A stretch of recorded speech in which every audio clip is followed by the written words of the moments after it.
김보엽의 더정치 14번째 시간입니다. 오늘은 더 민주의 상황을 좀 압축적으로 얘기를 해보고자 합니다. 몇몇 그 문제가 있는 인사들을 전략 공천한 것도 사람들을 많이 자극을 했지만 스스로를 이번에 배치했다. 이게 좀 야권 지지자들을 많이 화나게 했던 거 아닙니까? 과거에도 이런 사례가 좀 있습니까? 김종인 대표가 정치를 하던 시절에는 당의 대표나 국회의장급 이런 정치인들이 전국구 1번들을 되게 했습니다.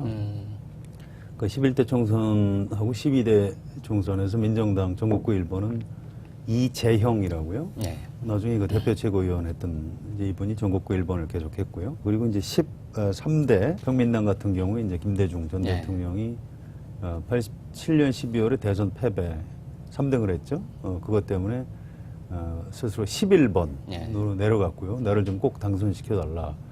그런데 이제 무려 16번까지 당선이 됐죠. 평민당 돌풍이 일어났고요. 그래서 이런 묘수가 있구나라고 이제 사람들이 알게 됐습니다. 그런데 또 14대는 또 다시 그 전으로 돌아갔어요. 14대 민주당 전국구 1번이 김영삼 대표 최고위원입니다. 또 민주당의 1번은 김대중, 2번은 이기택. 당의 이제 오너들이 했고요. 또 국민당이라고 기억나시죠? 그 당의 비례 전국구 3번 당선 확실시 되는 그 3번이 이제 정주영 그 당시 의원이었고 그렇습니다. 그다음에 이제 15대 신한국당 전국구 1번은 이회창 전대위원장이 맡았었고요. 그때는 이제 김대중 전 대통령은 국민회의를 창당해서 14번으로 나를 꼭 당선시켜달라 했는데 떨어졌습니다. 그런 일이 있었죠. 그다음에 이제 16대 한나라당 비례대표 1번이 이제 이회창, 또 자민련의 1번이 김종필. 또 2004년에도 이제 자민련 비례대표 1번에 김종필이었는데 떨어졌죠. 그때 비례대표가 하면 10선을 하는 그렇습니다. 13고지에서 떨어졌죠. 그러니까 이제 과거에는 이렇게 당의 이제 대표급 정치인들이 대개 전국구나 이제 비례대표 1번이나 2번을 하던 시절이 있었고요. 지난 2012년에는 박근혜 대통령이 11번이었죠. 또 한명숙 대표가 15번. 그래서 이제 상당수 유권자들이 이제 당 대표급들은 후순위에서 좀 배치해서 좀 그 정당에 좀 표를 많이 얻는데 기여를 하는 이런 체제가 정상인 걸로 알고 계신데 그게 최근의 역사군요. 그렇습니다. 최근이고 과거에는 오히려 대표급 정치인들은 오히려 뭐 1번이나 2번을 받는 경우가 더 많았습니다. 그리고 김대중 대통령이 주로 그런 전략을 많이 굉장히 특이했던 그런 현상이었습니다. 그런 이제 과거의 전례가 있긴 하지만 그때의 대표라고 하는 건 당의 실질적인 주인이었습니다. 그러나 지금 이 경우는 구원투수로 잠시 들어온 거고 거기에다가 지금 김종인 대표가 들어와서 정청래, 이해찬 등 말하자면 이 당의 뿌리에 해당되는 사람들을 치지 않았습니까? 다 쳐냈죠. 그렇게 되면 그게 옳든 그렇든 또는 전략적으로 유효하든 유효하지 않든 그 당의 어떤 핵심적인 지지층의 마음을 상하게 한 건데 그렇게 마음을 상하게 한 상황에서 본인이 스스로 2번을 간다. 이게 정서적으로 받아들이기 힘든 상황이었던 거죠. 그래서 이 지지층에 대한 정서를 좀 이해하고 받아들였다면 공감하는 능력이 있었다면 그런 계급장을 스스로 달아주는 행동은 지지층의 정서와는 상당히 좀 거리가 있었다. 이렇게 보여집니다. 김종인 대표가 이제 한창 때 정치를 하던 시절하고 지금하고는 정당의 어떤 시스템이 좀 많이 달라져 있습니다.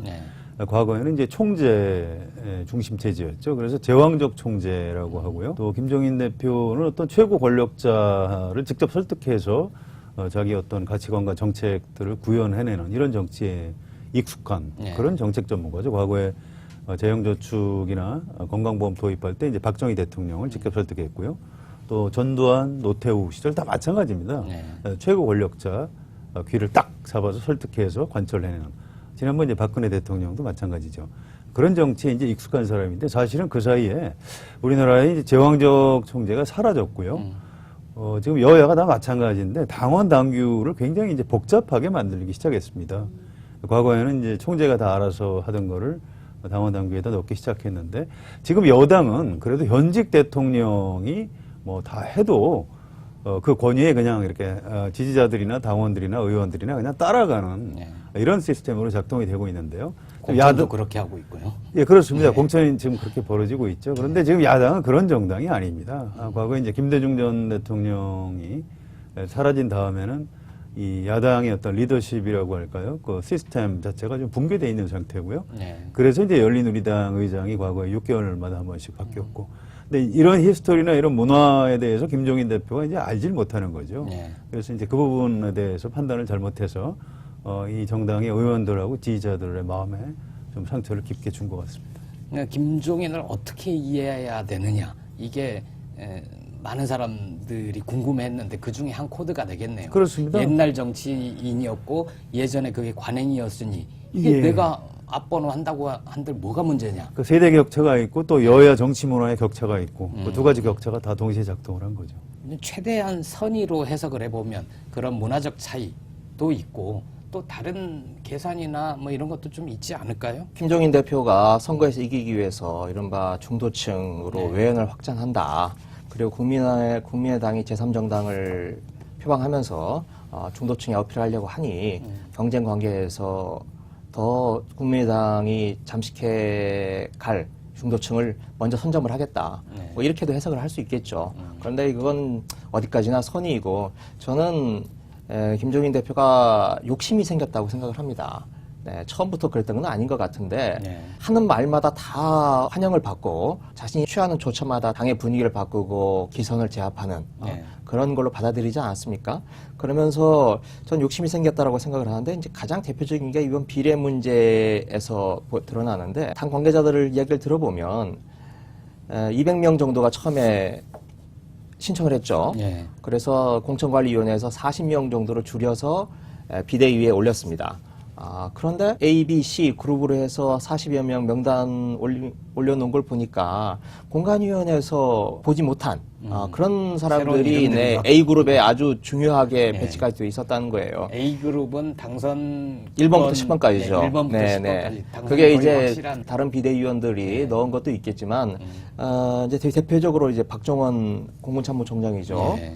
그분 같은 경우가 해당이 되는데, 이분은 비례를 신청하지도 않은 걸로 확인이 됩니다. 다른 분들이 한 5명 정도가 면접을 봤어요. 외교안보 분야에서. 근데 이분은 신청도 하지 않았고 면접도 보지 않았는데, 당연히 공관위원들이 기록을 보지도 못했죠. 그런데 불쑥 튀어나왔다는 거죠, 이분이.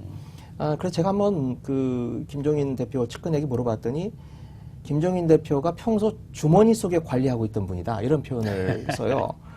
다른 분들도 몇 분 이제 김종인 대표가 B그룹에서도 몇 분 더 이렇게 갑자기 집어넣은 걸로 보여집니다. 그건 뭘 말하냐면 처음부터 이분들을 비례로 선정할 생각이 있었으면 신청을 해라 라고 했을 텐데 공식 절차를 밟아서 그렇지 않고 뒤늦게 집어넣은 건 점점 이제 본인에 대한 평가나 본인의 역할에 대해서 자신감이 생기고 자신감이 생기면서 총선 이후 대선 때까지 자신이 할 역할에 대해서 좀 더 비중 있게 잡으면서 그러려면 내 사람이 필요하다라고 생각하면서 이게 점점점 이번 비례에도 욕심을 낸 게 아닌가, 그리고 그 욕심이 화를 불러온 게 아닌가 싶습니다. 평소에 이제 정책 정당으로 바뀌어야 집권할 수 있다, 이제 이런 얘기를 많이 했고요. 변호사나 뭐 관료 또 뭐 언론인 뭐 이런 분들은 지역구 국회의원으로 이제 많이 도전을 해서 성공을 합니다. 그런데 유난히 이제 교수 출신들은 지역구 국회의원이 잘 안 돼요. 그래서 과거에도 이제 성공적인 비례대표 공천 사례를 보면 과거에 이제 한나라당에서 경제학자들을 영입해서 성공한 적이 있죠. 이승민 의원도 그런 케이스죠. 그런 케이스고요. 이제 박세일 사단 그때 한꺼번에 많이 들어왔었고 이제 그 추억이 아마 좀 김종인 대표 머릿속에도 남아 있었던 것 같고요. 뭐 이번에도 이제 그런 그 교수들을 좀 많이 배치한 배경 중에는 이제 하나 이제 그런 측면이 있는 것 같고요.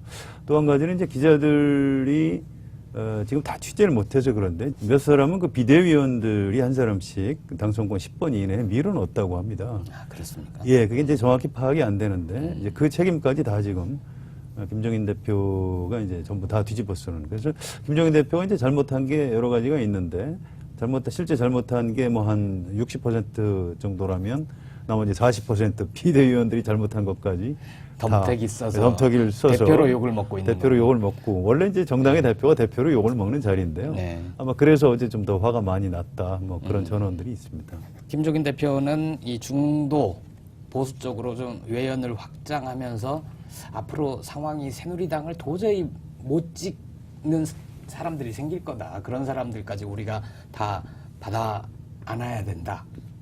그런 그릇을 만들어야 된다. 이런 생각을 하는 것 같아요. 좀 욕심이 커지면서 총선 이후에 이 당을 내 당처럼 큰 영향력을 행사를 계속하고 싶어하는 그런 욕심도 좀 있어 보이는 것 같죠. 그럴 수도 있는데요. 저는 네. 이제 이건 정치 철학의 충돌 문제라고 생각합니다. 사실은 김종인 대표는 중도주의자는 아닙니다. 보수주. 이분이 이제 독일에서 공부를 했고요. 독일은 이제 우리가 알고 있는 미국이라는 나라하고 좀 많이 다르죠. 그래서 네. 거기서 경제학을 해도 어떤 뭐라고 그럴까요? 그 정치 경제학이라고 할까요? 그것들을 하고요. 또 독일은 과거에 이제 보수 정권이 집권하던 시기에 각종 사회복지 제도를 도입했던 나라입니다. 또 노동조합이 경영에 참여할 수 있도록 열었던 그런 제도를 만들었던 그런 나라고요. 이제 김종인 대표가 이제 그런 그 과거에 자기가 공부를 했고 또 독일에서 벌어진 여러 가지 사례들을 많이 보고 저걸 한국에 이제 어떻게든 좀 접목을 시켜보려고 했던 그런 철학 같은 걸 가지고 있었고요. 지난번에 이제 박근혜라는 대통령 후보를 통해서 실현해 보려고 했다 실패한 거죠. 네. 근데 이제 지금도 그런 욕심은 있는 겁니다. 누군지는 몰라도 지금 야당이 이제 집권을 하도록 해서 자기가 가지고 있는 뭐 경제 민주화, 복지국가 이런 쪽으로 대한민국을 좀 이끌고 가자. 좀 나쁘게 표현하면 뭐 명예욕. 또 이제 긍정적으로 얘기하면 어떤 학자 내지 정치인으로서의 가진 어떤 그 목표, 뭐 이런 지향점 같은 것들이 좀 있는 거죠. 그런 면에서는 이념적으로나 정책적으로는 이제 진보적인 측면이 있는 걸로 보여지나 그러나 태도의 문제, 행태의 문제에 있어서는 그렇지 않다. 이게 이제 두 가지가 서로 좀 상충하고 충돌하는 게 아닌가 싶은데 조국 교수가 김종인 대표에 대해서 이제 계몽군주라는 표현을 쓴 적이 있어요. 그중에 계몽과 군주가 서로 이제 상충하는 가치일 수 있는데 독일에서 공부하고 그런 이념 정책적으로 진보적인 측면이 어떤 계몽의 태도를 보여준다면 당을 운영하고 그리고 실천하는 측면에 있어서는 여전히 봉건제적인 군주제적인 모습을 보여주고 있기 때문에 그게 지금 이런 사태를 낳은 게 아닌가 싶고요. 그런 의미에서 이제 명예는 지켰다? 왜냐하면 2번을 여전히 유지했기 때문에. 실리 아닌가요? 네. 아니, 저는 그렇지는 네. 않다고 봅니다. 명예는 지켰는지 모르겠으나 실리적인 측면에서는 굉장히 완패했다라고 생각을 합니다. 자신이 전략공천을 실질적으로 한 사람은 2명밖에 없고 2번이라는 어떻게 보면 허울뿐인 명예만 얻었다라고 생각하고 그로 인해서 이번에 리더십이 굉장히 상처를 입었다고 생각을 합니다. 그래서 그 전이 어떤 절대군주, 전제군주였다면 어제 중앙위원회 이번 비례대표 파동을 거치면서 입헌군주제로 입헌군주로 그 역할과 기능이 축소가 됐다라고 싶습니다. 그래서 앞으로 20여일 남은 총선 기간 동안에도 김종인 대표가 할 수 있는 게 뭘까 굉장히 의문이 듭니다. 그전에는 여러 가지 프로그램을 짜놨죠. 무슨 경제할배라는 프로그램을 가지고 전국 투어도 하고 뭐 이랬는데 이번 이후로 어느 정도로 그게 순조롭게 진행될 수 있을지 이미 정청래 이해찬을 자르면서 오는 자발적인 그 행사 참가자들이 반 이하로 줄었다고 그래요. 그랬었죠. 네. 그런 상황인데 이번 겪고나면 또 거기에 반의 반으로 줄었을 텐데 김종인 대표가 어떤 당의 얼굴로 그렇게 대중적 접촉을 넓혀갈 수 있을까? 저는 대단히 의문이 되고요. 그래서 20여일 남은 선거 동안에 누가 당의 얼굴을 할 건가? 그 문제에 대해서도 아마 비대위 또 선대위 차원에서 논의가 있지 않을까 싶습니다. 일단 총선 이후에는 역할을 찾기가 쉽지는 않을 겁니다. 어떤 며칠 전에 이제 관훈 클럽 토론할 때 그때까지만 해도 이제 비례대표 국회의원을 꼭 해야 되는 건지에 대해서 결정을 확실히 안 한 것 같다 이런 느낌을 확답을 안 했었죠. 가졌고요. 본인도 이제 좀 고민을 했던 것 같아요. 근데 그날 제가 이제 들은 얘기 중에 가장 인상적인 것은 내가 이제 이 당이 어렵다고 하니 비대위원장을 맡아서 좀 구해달라. 그러니까 내가 내 임무를 다 해서 이 당을 구해주고 나는 원래 있던 자리로 돌아가는 것이 좋지 않겠나 이런 생각을 한다 이런 뜻입니다. 그런데 이게 시점이 총선 이후냐 아니면 이제 그 이후에 대선까지. 대선 때까지 내가 역할을 해줘야 할 것이냐. 이 부분에 대해서는 좀 엇갈린 그런 말. 아니요, 저 비대위에 가서 그 토요일 밤이죠. 토요일 밤 비대위에서 김종인 대표가 내가 이 당에 온 건 대선 이후까지, 예. 대선 때까지 당을 살리고 관리까지라는 표현은 안 썼지 모르겠는데 하여튼 당에 기여하겠다. 수권 정당으로 변모를 하도록 하겠다. 예, 예. 이런 그러니까 얘기를 한 걸 보면 그렇게 얘기를 했는데요. 네. 근데 이제 관훈클럽에서 이제 한 얘기는 해석하자면 그런 겁니다. 총선 이후에 내 역할이 별로 없고 뭐 내가 필요 없다고 하면 나는 원래 있는 대로 돌아가면 그만이다. 나 별로 미련이 없다. 이제 이런 취지고요. 그래서 이제 이번 비례대표 2번을 선택할 때도 굉장히 좀 고심을 나름대로 했던 것 같고, 혹시 총선 이후에 이제 본인이 좀 역할을 하려면 의원직을 일단 가져야 되는 것 아닌가 이런 생각을 했는데, 이제 그 부분이 이제 야당 지지자들 또 의원들의 어떤 정서적인 측면, 또 이제 당원 당규에 이제 위배되는 측면 이런 것 때문에 이제 마찰을 일으킨 게 아닌가, 좀 그렇게 해석하고 싶습니다. 이번에 더민주당의 이런 파동이 좀 정당 투표에 어떤 영향을 끼칠까? 저는 이 대목도 궁금한데요. 야권 지지자들 사이에서는 그런 생각이 좀 많지 않습니까? 지역구는 어쩔 수 없더라도 이번에 더민주의 비례대표 선정 과정을 보니 좀 화난다. 내가 굳이 더민주 2번을 찍을 이유가 있냐? 그럴 경우에 뭐 정의당이나 녹색당이나 이런 쪽이 혜택을 볼 수도 있지 않을까요? 예, 최근에 정의당 입당자들이 하루에 뭐 100몇십 명씩 몰려오고 있다는 거죠. 네. 그래서 이제 기존 거대 정당들의 좀 환멸감을 느낀 무당파들이 그래도 진보당이 제일 나은 것 아니냐.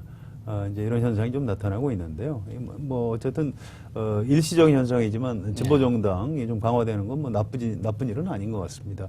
이제 국민의당이 처음에 이제 그런 기대라고 할까요? 그런 걸 받았다가 이제 당사 안에서 막 몸싸움도 벌어지고 이제 이런 걸 보고 좀 또 유권자들이 에이 저 당도 좀 기대할 게 없다 이런 약간 실망하는 것 같고요. 그런 반사 이익을 정의당이 좀 보고 있는 것 같습니다. 정의당 쪽에서 그러잖아요. 우리가 원래 제3당인데 국민의당 때문에 번호도 4번으로 밀리고 저 당이 3당을 참칭하고 있다.